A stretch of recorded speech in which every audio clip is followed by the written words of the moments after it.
it's also quite an amazing experience to be here in front of all of you, and especially after the previous presentations. Mr. Adani really set the stage, and it's quite remarkable to have somebody of his stature and significance acknowledge the importance of what we do every day in the operating room and when we see patients and take care of patients, and to have him acknowledge that, I think it's a special, special honor. I appreciated the fact that he mentioned nurses, paramedics, and that he puts people in front of paperwork, which was also nice to hear. So I want to follow with a lecture. And again, thank you, Arvind, for inviting me, Mike Wang from the US, Dr. Kotani. It's a great, great honor to be here, especially to be selected to give this named lecture, which is quite special. So I want to go a little bit more into specifics. We've heard about other things earlier, but I want to talk a little bit about, and it's really describing a little bit of my journey. This is very, very personal. And I'm happy that it kind of resonated with some of you before, but I want to talk to you about what it really means and what it takes to become a good spine surgeon. And this is really applicable not only for spine surgery, I think almost for anything in life. If you want to get good at something, you break it up, you try to understand what's really important, what's not important, and then you focus on those things. But with MIS surgery, it's especially a challenge because there's so much involved in what we do. And a lot of it has to do with technology, techniques, patient selection, and how do you really get good at what we do on a daily basis and what really sets you apart from what other people do every day. And a lot of what I'm talking to you about really evolved over the years in my collaboration with a lot of talented and gifted surgeons from all over the world as part of the AO Minimally Invasive Task Force, for example, and going to meetings and so forth.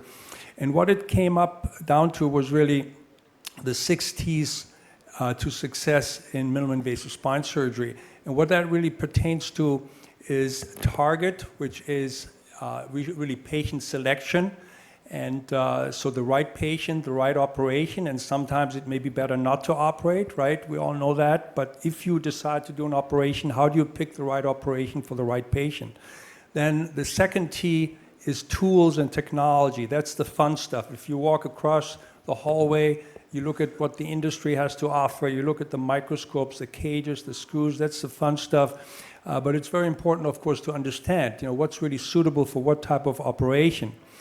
The third part is something that's very, very important, is surgical techniques. And it is important because it is so difficult to really learn. You go to the operating room, but beyond that, what is it that you can do to really get good at certain surgical techniques and procedures? And the basic skills that, in my opinion, really matter, especially in minimally invasive spine surgery, there are 3 basic principles or skills. One is the unilateral approach for bilateral decompression, and that's important for tubular surgery, for endoscopic surgery, for all those things. But it's really the idea to understand that you can do bilateral decompression with a unilateral approach. The fact that you preserve stability and therefore you minimize the need for instrumentation in a lot of those patients. And the whole idea of indirect decompression by putting in cages. That's very, very important. Finally, teaching and training. Testing, research is important for all of us to improve our own skills, but also to understand better what's going out there in the world. And then finally, talent. I'm not going to talk about all of those, but I'll try to address some of them. And in my opinion, the most important one is really the first one, target. Again, Mr. Adani mentioned, healing is hope, healing is humility. And I think that for us as surgeons, it is really important to show humility and to understand that we're not always the best, we don't always have the best ability to treat some of these patients, and you got to know your limitations.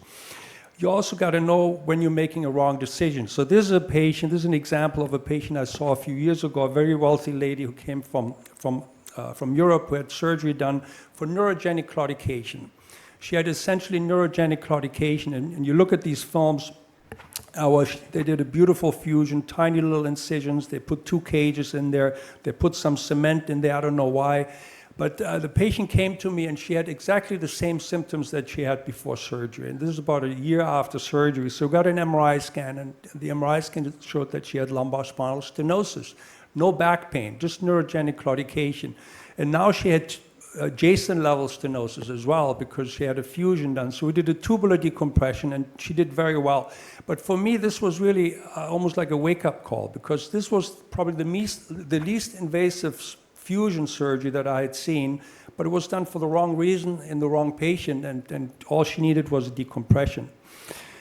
I trained with Volker Sonntag in Phoenix at the Barrows, and he was not a minimally invasive spine surgeon, but he always said the least invasive operation is the one that you don't do because the patient doesn't need it. And that's very difficult because patients come to you, especially in the United States, and they want to get fixed. They want to have a procedure. They want like a solution. So to tell them as a surgeon that maybe this is not the right approach is very, very difficult. And that goes back to healing is humility. You know, you got to show humility sometimes and acknowledge if you don't have the right cure for the patient. So it's patient selection. If a patient comes to your office and they fill out the sheet and this is what you see, don't operate on these patients. These are patients that are not going to do well. Show humility and send these patients to the non-operative colleague. So patient selection, target philosophy, in my opinion, is the most important thing in terms of what we do with spine. Understanding the anatomy and the different potential nerve compression sites in the lumbar spine and correlating them with the patient's symptoms and imaging findings are key in designing a successful minimally invasive procedure. Clinical exam, electrophysiology, provocative testing can be crucial in identifying the correct surgical target. So this is very, very important. You have to have an accurate diagnosis when you see these patients that's based on your clinical exam and the history. You've got to understand the natural history of the disease. What's the natural history of a lumbar disc herniation? What's the natural history of lumbar spondylolisthesis? A lot of these things we don't know yet. And then finally, you got to understand the impact of your operation on the disease pattern. And that's the big advantage that we have as a minimally invasive surgeon because the impact that we have on stability is minimal. So frequently we can do things with minimally invasive surgery that surgeons who are not familiar with MIs cannot do, or they end up with a much bigger operation for that reason.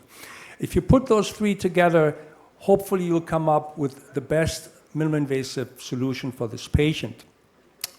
My back hurts. These patients come to your office every day. So you got to make the right diagnosis. Is it from a disc herniation? Is it lumbar stenosis? Is it mechanical back pain? Is it neurogenic claudication?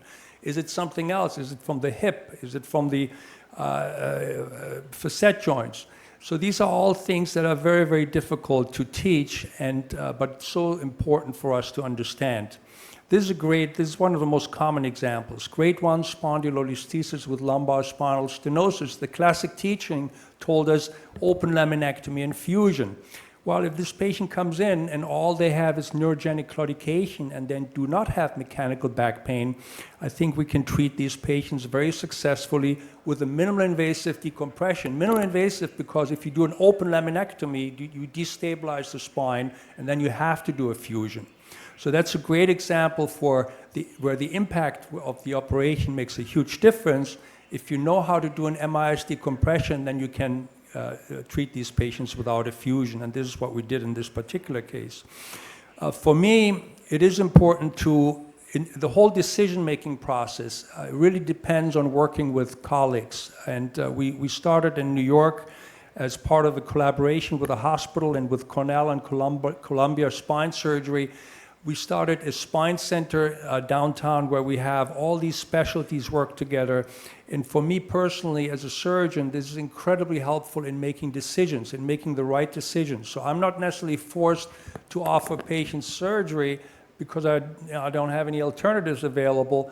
We can do injections, we have psychologists, we have physical therapy, and it makes me a better surgeon because I can make, I think, smarter and more rational decisions for these patients.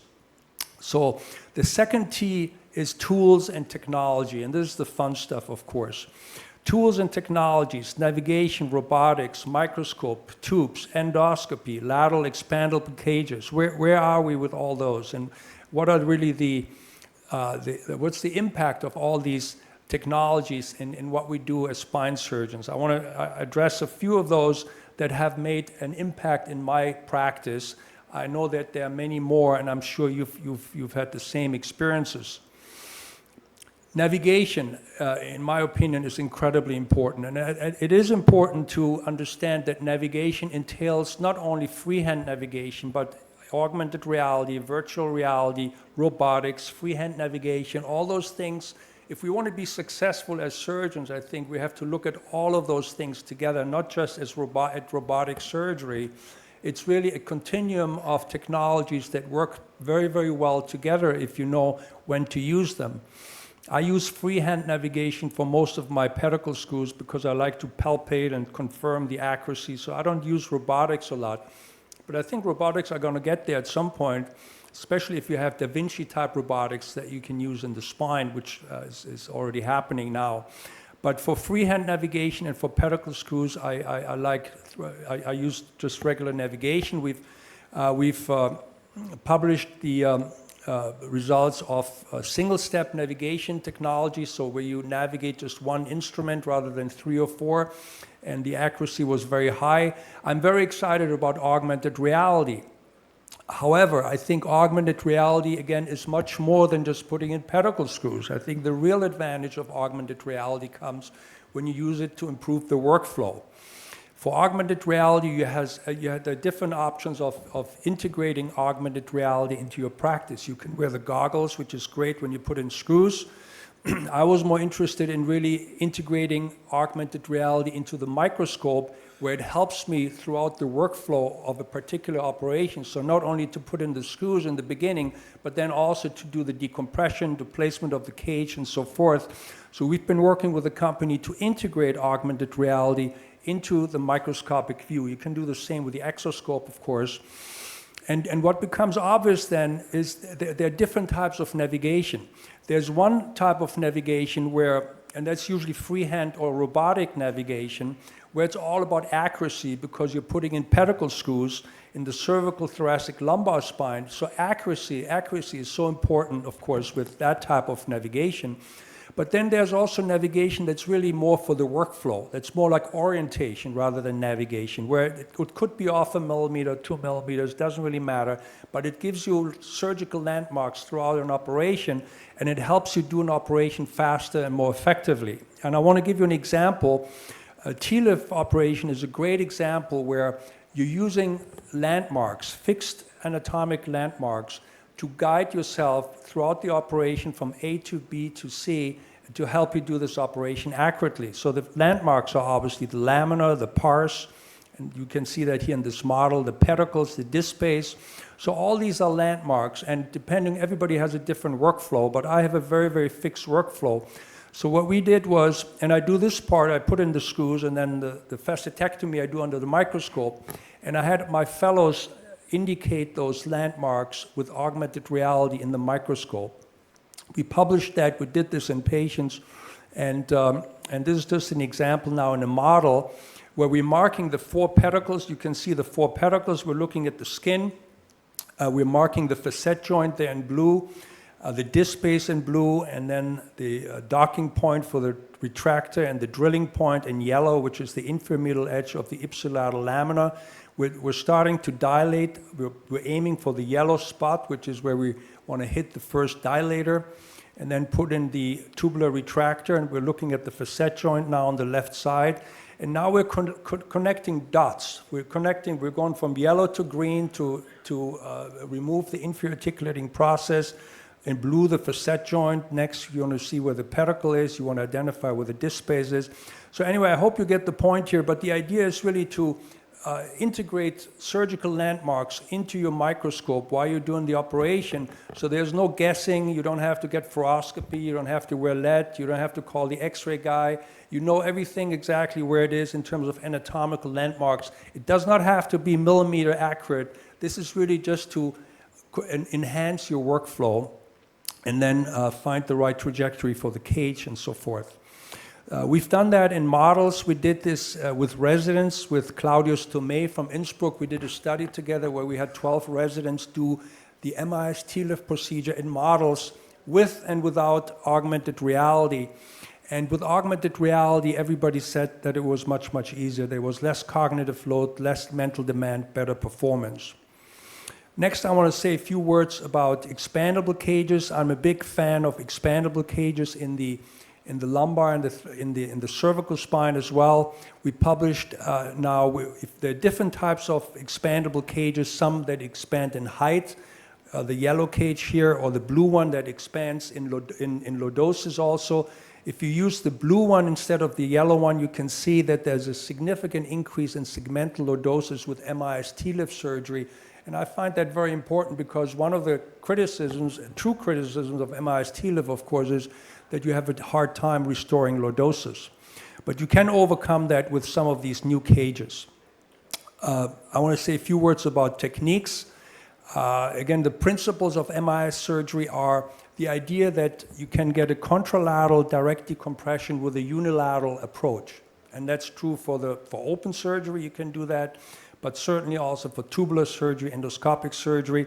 By doing that, by undercutting and by leaving the contralateral side intact, you minimize instability. The third principle for MIS surgery is the whole idea of indirect decompression. A few examples: lateral surgery, of course, OLIF, lateral surgery, ALIF surgery, great example for indirect decompression, very, very powerful. We've published that, many others have published that. The problem with indirect decompression is that there's about a 10% failure rate, and that has been shown in various publications. So about 10% of those patients where you're relying on indirect decompression, they may still have symptoms, so you got to go back in there and do a direct decompression. So how do you make that decision? I'm a big, really fan of direct decompression. This comes from John McCullough's and Paul Young's book from the 1980s or 1990s, actually, where they described the whole idea of a unilateral approach for bilateral decompression, and that was described in open surgery. We had Paul Young recently come to Cornell. He just retired. He's a great surgeon. And then Kevin Foley, Rick Fessler, and many others, especially in North America, really translated the idea of open over-the-top decompression to tubular over-the-top decompression, and this is now really the workhorse for most surgeons who do MIS surgery. And again, the same is true for endoscopy. It's essentially the same thing that you do with endoscopic surgery. There are some surgeons who use syringes. This was in Mexico somewhere. Even in North America, there are some surgeons who cut syringes and use those as tubular retractors. The idea of over-the-top decompression with tubes is a great idea. It's technically a little bit challenging, okay? And we've published this. We published this with the AO also, the surgical step-by-step procedure. How do you get good at this? The beauty of MIS decompression is that it allows you to avoid fusion surgery. So we use it very, very frequently now in stenosis with stable spondylolisthesis cases, so we don't necessarily fuse those patients anymore. Patients with intraforaminal soft pathology, you do a bilateral approach with a tubular retractor or an over-the-top approach. Same with the endoscope, of course. Lumbar stenosis adjacent to a level that requires fusion. If somebody comes in with spondylolisthesis at one level and adjacent level segmental stenosis, we may do a fusion only at the spondy level and do an MIS decompression at the level above or below, and then synovial cyst. So if you're really good at tubular and endoscopic surgery, it allows you to avoid fusion surgery. And I can tell you that patients love that idea to avoid fusion surgery. Then obviously with fusion surgery, it is necessary. There are a lot of cases that require fusion because patients have instability, mechanical back pain. The surgical technique has been well described. We did that with the AO. This is a paper that we're currently trying to publish here where we describe a step-by-step decompression with MIS tubular retractors for TLIF surgery. And the reason why I love TLIF surgery because it's just very, very safe. It allows you to get direct. You always know you get 100% direct decompression. And I'm the biggest supporter of TLIF surgery because neurological complications are very, very low. And overall, the surgery works out really well. It's safe. Patients go home very, very quickly after surgery. Mike Wang does those with awake surgery. I'm not there yet, but it's a great operation. And with the new technologies out there, it's just going to get better and better. Now, finally, a few words about teaching and training, which is very, very important. How do you teach all this, right? And that was obviously the premise in the very beginning. We published a lot of this as part of the AO. I had the honor to work with some talented surgeons from all over the world to put together a curriculum for MIS surgery. This is all on AO Surgery Reference for free. If you download the app, you can look at MIS T-lift surgery, endoscopic procedures, step-by-step tubular decompression surgeries. And this is always the tricky part, which is the over-the-top decompression with a tube or with an endoscope, where a lot of younger surgeons have problems.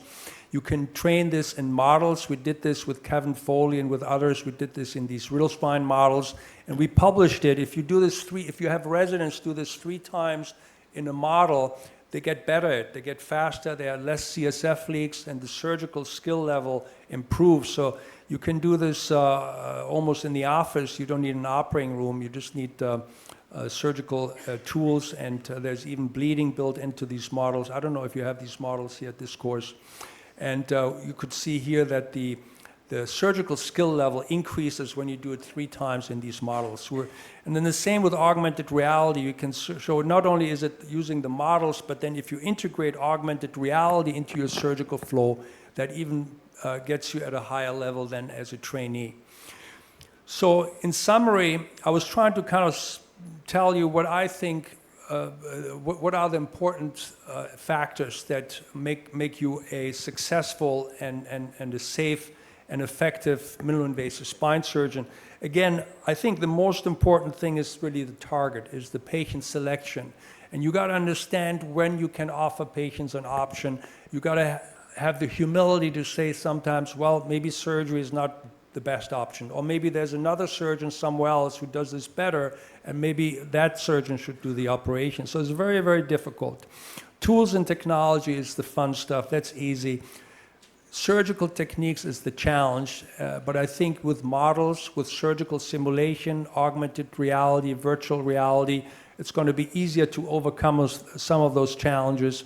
And then teaching and training, of course, research and talent, those are all important. But I want to thank you. I want to invite you, if you come to New York, we've got a bunch of courses there. Thank you for your attention.